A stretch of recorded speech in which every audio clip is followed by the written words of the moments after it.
Because Jacqui, when she was in her 40s, right, adopted a little girl, Charlotte, who's now 17. Just quick pause. So you never wanted to get pregnant? Well, I kind of forgot. I mean, and then you feel like it was too late. Well, I got to 40, and I'd never really wanted children before 40, and I'd lived all over the world. By that point, I'd lived in London and Paris and Hong Kong, and in New York. I was on my second time around in New York, and I thought I very lovely, amazing life, incredibly blessed. Thank you. Great jobs, fabulous life, just great, all great, right? And then I woke up one morning and I thought, I think I want to have a baby. And I was 40.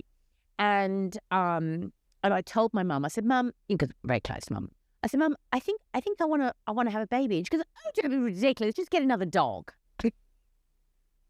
British. So British. Because children, it's so British. They ruin your life. You're like, thanks, Mom. Surely you're not talking about me and my sister. Right. Okay. But she was like superstar grandma. So I decided that I wanted to, I thought I was going to have a child. And then it didn't occur to you to do IVF or anything like that? No. Had you ever known anyone that was adopted? No. So you had no idea what to do? None. So how did you? I called Angelina Jolie's pediatrician, right? Because doesn't everyone have her number? Well, I thought to myself, who do I know that's adopted lots of kids? Stop it. Come on. This is almost like a punchline to a joke. Who else do you call, right? Yeah, but know anybody that adopted kids? So just out of the blue, like how do you figure out who her person is? Angelina Jolie's pediatrician. I mean, remember, I was a journalist at the time, right? I was working with Shape magazine at the time. And so, you have your savvy, right? How do you find something? You Google. So then what happened? That his life is so difficult. No, it's not. Now you have ChatGPT. I could have checked. This is true. I could have done, how do I adopt a child? I had no idea. Nobody in my family had adopted. I didn't know anybody adopted. It was so far removed from my world.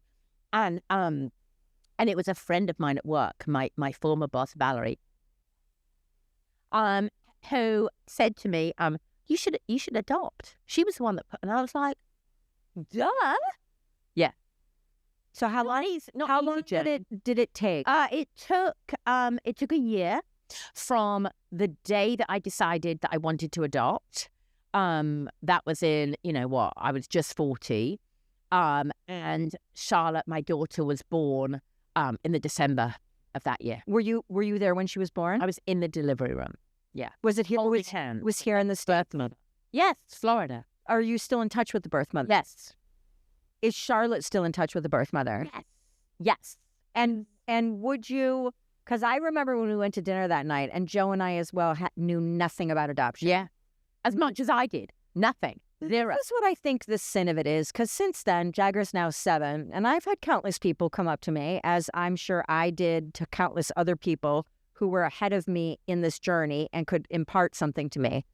And I think it's really such a sin that there is not a clearinghouse of information, a resource or a series of resources that are easily accessible, trustworthy, for people to understand how it works. And I've always said, because the reason we have Jagger is because of Kirsten Lindquist.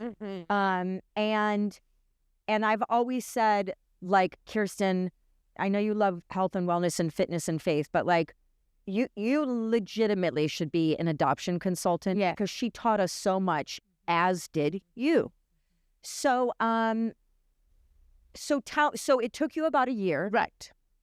I had a number of failed adoptions through that process. And what would failure look like? Failure would look like you took the baby home, but then the child that you have been planning to adopt and is born, and they change their mind, right? After you've already cuddled and held and then yes, and financially supported them for, with the full understanding that they would like to place a child for adoption. Yeah, it's not easy. It's not for the faint-hearted. It's definitely not. It crushes you.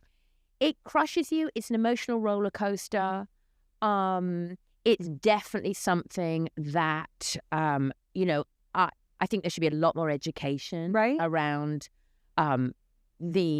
just the all emotions involved around it, and the education. I mean, my daughter really made it very. I mean, I was always very, very open with my daughter about her being adopted. Like, when did you tell Charlotte? Oh, I used to read baby books to her about being adopted. Jamie Lee Curtis has a really great adoption books. Like, and it's so important for me. One of my really closest friends is adopted, and she and I'd met her after Charlotte was adopted, which is ironic. And she had kind of helped me understand, because I'm only seeing it from my viewpoint. Right? My viewpoint is I'm an adoptive mother. It's my child, right? So when your child, my child, wants to meet her birth family, that was devastating to me, because I'm like, well, why am I not enough? You know, it's none of these emotions I ever thought ever in a million years, nor did anybody talk about that. So it's been a really, really incredibly tough journey. So but I believe in full transparency, however painful that is. And I can tell you it's been painful, but I'm a big believer in just be transparent, deal with whatever comes up. Excuse the language. Sorry, I'm feeling terrible saying it. But it being open and vulnerable. My daughter and I have been through a lot of challenges. She's had a lot of challenges, and our bond is like that.